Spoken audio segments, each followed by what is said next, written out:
So favourite food like I said my అమ్మమ్మస్ వంట అంతే. I cannot pick one. తెలియని రెసిపీ ఏదైనా చెప్తారు?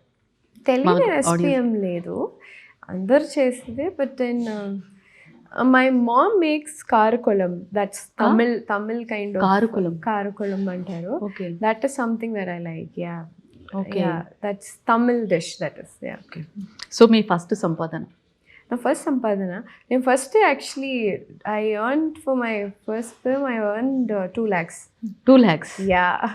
సో అందరూ 200-500 అని చెప్పారు, but for me it was good. Better amount. Yeah, చాలా బెటర్ అది. So yeah. So okay, so మెయిన్గా అంటే ఇష్టమైన సబ్జెక్ట్, ఆ సబ్జెక్ట్ తలుచుకుంటే అబ్బో ఇది ఒకటి చెప్పేసి క్లోజ్ చేసేస్తాను. యా, ఇష్టమైన subject I like English and biology. Okay, నాకు ఇష్టం లేని అంటే మ్యాథమెటిక్స్. అబ్బా అవును కదా, అసలు ఐ కాంట్ డూ ఇట్. ఎన్నో వచ్చేవి మార్క్స్? అడగొద్దు. సరే ఇక్కడికి స్టాప్ చేస్తాను. యా.